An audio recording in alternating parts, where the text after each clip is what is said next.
Hello gentlemen, my lecture topic is Armed Force Special Power Act. For better understanding and assimilation, I divided my topic in three subgroups. In first part, I describe what is AFSA, Armed Force Special Power Act. In second part, I describe what was the main motto for bringing this Armed Force Special Power Act. And third part, I describe its pros and cons.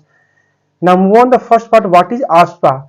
Armed Force Special Power Act gives special power to our armed force to maintain the public order in the disturbed area. Now move on the second part. What was the reason for bringing this?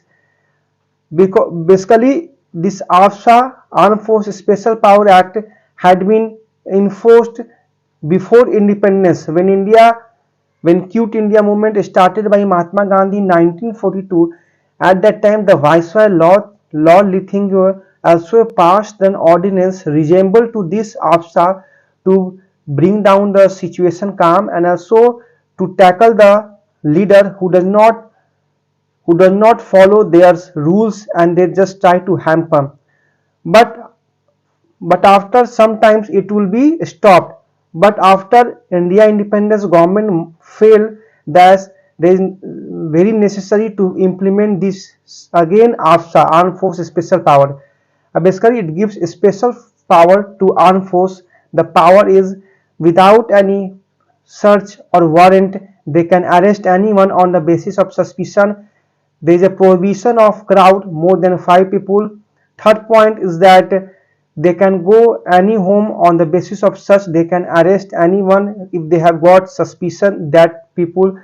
And in the fourth point, they can stop any of the vehicles of the individuals and they can search or found any suspicion, found any things regarding that, they can arrest them.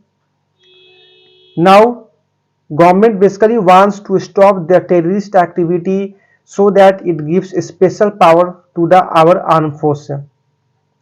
Firstly, it was enforced in 1983 in Naga Hills. After that, in 1993 in Punjab, Haryana. In 2000, it was implemented in or give a special force in Jammu Kashmir, special power.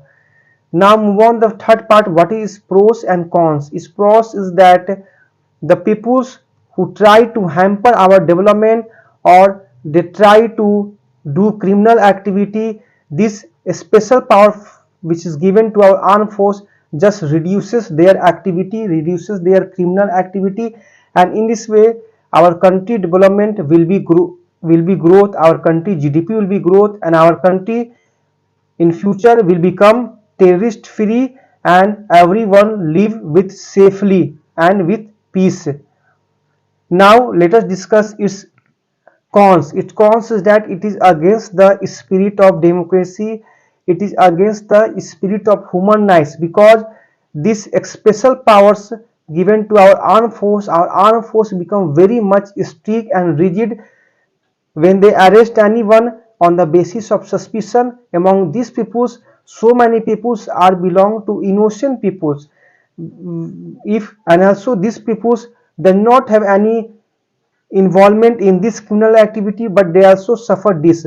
So at last I want to give my own opinion that this armed force special power really a very major step or good step taken by our Indian government, but try to minimize the power whatever the given to armed force, that only they could arrest these persons on the basis of 100% or final validity and documentation that they really belong to criminal activity, so that innocent people may be saved and their life will not be damaged. Okay, thank you.